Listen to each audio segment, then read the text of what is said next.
Día 78, lección número 7. El evangelista San Lucas, Evangelio de San Lucas y Hechos de los Apóstoles. Si la Biblia es una auténtica biblioteca compuesta por libros individuales, justo será considerar aisladamente cada libro, concentrándonos en su mensaje. Este método consiste en estudiar cada libro de la Biblia por separado, analizando su contenido a la luz de las circunstancias históricas en las cuales fue escrito y las características personales de su autor. El primer paso en este método es escoger el libro. No es una tarea tan fácil como parece.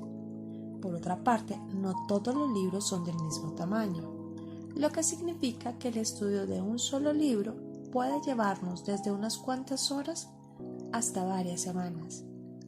Por esta razón, algunos eruditos no aconsejan este método para los que desean estudiar la Biblia con propósito devocional.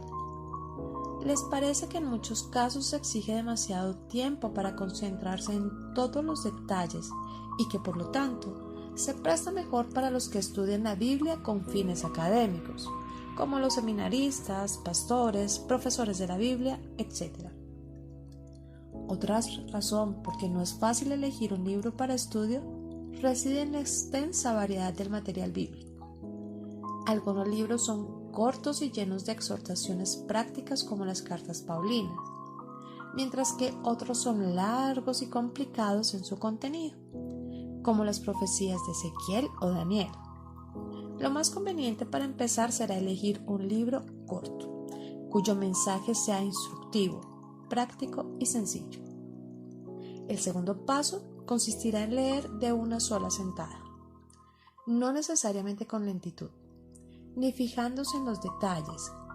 En un principio nos interesa leer el texto en su totalidad, a fin de obtener una impresión general de su estilo, mensaje, desarrollo y conclusiones. No será suficiente leer el libro en esta forma rápida y superficial solo una vez. Hay que leerlo 3, 5, 8, 10 veces más. Esta lectura repetida no es inútil, no es pérdida de tiempo, pues constituye la piedra angular para la comprensión cabal del libro.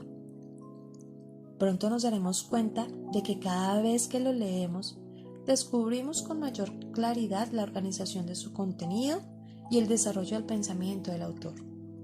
Al mismo tiempo, es importante ir anotando las observaciones sobresalientes, tales como quién escribió el libro, a quién lo escribió, cuándo se escribió, en dónde, de qué trata en términos generales, a qué conclusiones llega.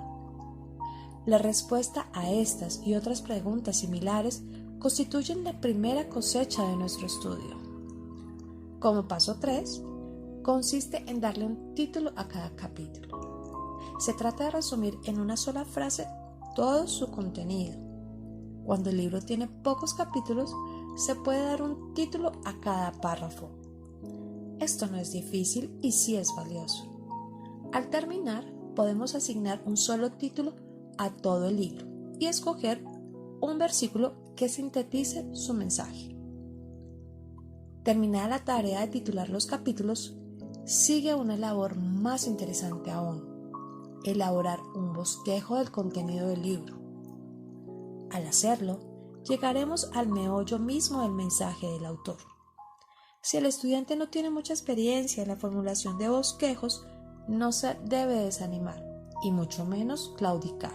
Al contrario, estudiamos porque queremos aprender y para aprender es necesario trabajar. De modo que en lugar de darse por vencido, abandonando todo esfuerzo, debe practicar hasta aprender. Es preciso entonces elaborar un bosquejo del libro entero, que contenga los puntos principales de cada capítulo.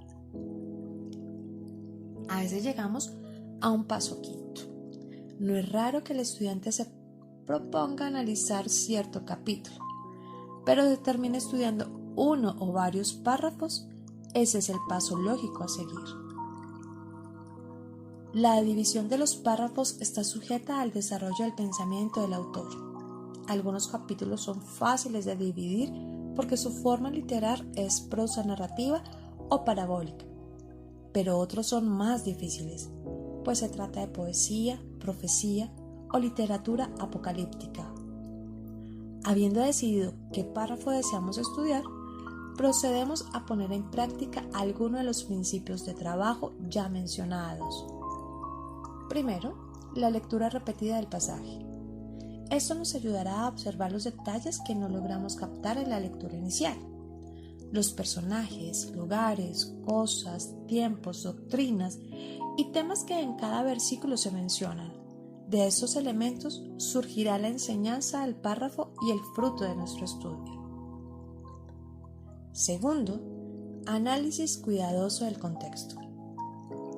Es preciso estudiar detenidamente los párrafos anteriores al pasaje y los que le siguen.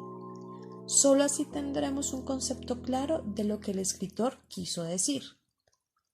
Terminado lo anterior, estamos listos para lanzarnos al estudio del párrafo elegido. El paso final reside en hacer una lista de las enseñanzas que el párrafo contiene. La idea es dejar que la Biblia hable por sí misma, sin que la mente se apresure a las implicaciones que su mensaje pudiera tener para otros o para las personas a quienes presentamos el fruto de nuestro estudio. Las enseñanzas deben surgir del texto bíblico con claridad, sin que nos neguemos a largas y complejas reflexiones. Llegamos por último al momento de realizar las aplicaciones personales.